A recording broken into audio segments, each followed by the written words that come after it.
Hello दोस्तों, हमारे YouTube channel में आपका स्वागत है। शिक्षा विभाग से जुड़ी हुई कोई भी जानकारी होती है तो हम आप तक सबसे पहले पहुंचाने का प्रयास करते हैं। बहुत सारे अभ्यर्थियों के कमेंट आ रहे हैं कि ईडब्ल्यूएस के बारे में जानकारी दीजिए। जो ईडब्ल्यूएस याचिका चल रही है हाई कोर्ट में और जिस पर सुनवाई कभी हो नहीं पाती है, लेकिन उसकी डेट ज़रूर मिलती है। उसी याचिका के बारे में सभी अभ्यर्थी पूछ रहे हैं जो ईडब्ल्यूएस कैंडिडेट हैं और ईडब्ल्यूएस याचिका से जुड़े हुए हैं।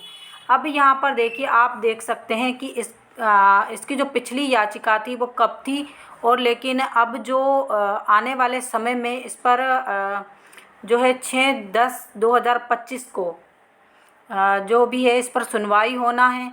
और जो सुनवाई कभी जज करते ही नहीं है, क्योंकि यहाँ पर देखिए डीपीआई के वकील आते नहीं होंगे और साथ में जो अभ्यर्थी हैं उनके वकील ये बात कभी जज के सामने रखते ही नहीं हैं कि इस तरह से अभ्यर्थी ओवर एज हो जाएंगे और उन्हें कब नौकरी मिलेगी और साथ में उनका कितना वेतनमान का नुकसान हो रहा है, ये सब चीज़ें रखना चाहिए।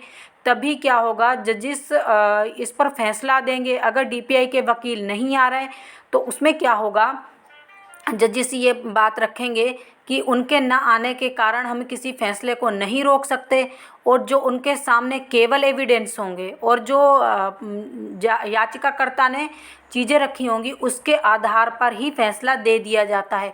कभी भी हाई कोर्ट किसी के लिए इतना नहीं रुकता। 1 वर्ष होने वाला है, क्योंकि आप देख रहे होंगे 10वें महीने में ही इन अभ्यर्थियों को नियुक्ति मिली थी। अब 1 वर्ष होने वाला है, लेकिन आज तक इस पर कोई भी सुनवाई नहीं हो सकी है।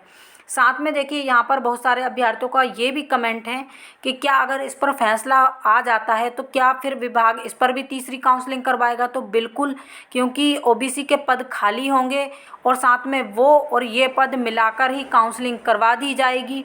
अगर इस पर कोई फैसला ही नहीं आएगा तो फिर विभाग तो अपने आप बैठा ही रहेगा, और कहाँ से वो फिर तीसरी काउंसलिंग में इन पदों को लेगा।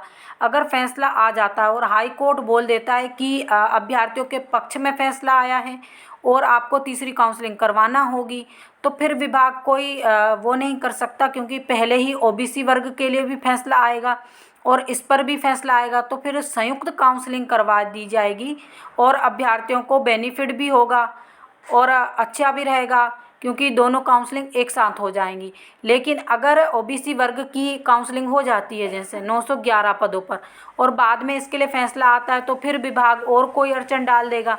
तो फिर क्या होगा, संयुक्त काउंसलिंग में फिर और कोई अड़ंगा डाल देगा, तो फिर वो क्या, फिर और डेट डिले हो जाती है। तो अभ्यर्थियों को क्या करना चाहिए, जो अभ्यर्थियों के वकील हैं उनको ये बात जज के सामने रखनी चाहिए कि 1 वर्ष होने को आया है, लेकिन इस पर एक दिन भी कोई सुनवाई नहीं हो पाई है। साथ में अगर ये अभ्यर्थी हमारी बात सुन रहे हों तो अपने वकील से कहिए कि 10वें महीने में पूरा 1 वर्ष हो जाएगा, जो अभ्यर्थी हैं उनको नियुक्ति मिले और हमारी नियुक्ति रुके हुए 1 वर्ष हो जाएगा। कम से कम इस पर कोई तो सुनवाई होना चाहिए। और साथ में अभ्यर्थियों को ऐसा जजिस से भी निवेदन करना चाहिए। अपना एक निवेदन पत्र लिखकर वकील को दें और वकील उनके जज के सामने इस रिक्वेस्ट को रखेंगे, तभी कुछ हो पाता है। क्योंकि ये बातें हमने कई बार बहुत सारे वकीलों से सुनी हुई हैं कि ऐसा रिक्वेस्ट करने से जज क्या होते हैं, उस बात का संज्ञान लेते हैं। तो यही बात है, और बाकी फिर इनकी संयुक्त काउंसलिंग हो सकती है। जो दोनों आपकी बातें थी हमने दोनों क्लियर कर दी कि ईडब्ल्यूएस पर कोई भी फैसला आता है अभ्यर्थियों के पक्ष में तो बिल्कुल तीसरी काउंसलिंग होगी। और अगर मान लीजिए आपका फैसला नहीं आता है तो फिर अभ्यर्थी सुप्रीम कोर्ट ही जाएंगे या फिर डीपीआई सुप्रीम कोर्ट जाएगा। दोनों में से एक बात हो सकती है, लेकिन ओबीसी वर्ग की जो काउंसलिंग है तीसरी वो डिफिनेटली होगी, बिल्कुल पक्का है, आप मान लीजिए। बाकी इसकी जो 6/10 को नेक्स्ट हेयरिंग है। तो इसी प्रकार की जानकारी के लिए हमारे साथ बने रहिए, और आपके जो भी डाउट्स हों कमेंट कर दीजिए, हम वो भी क्लियर कर देंगे। और चैनल को सब्सक्राइब कर लीजिए। Thank you.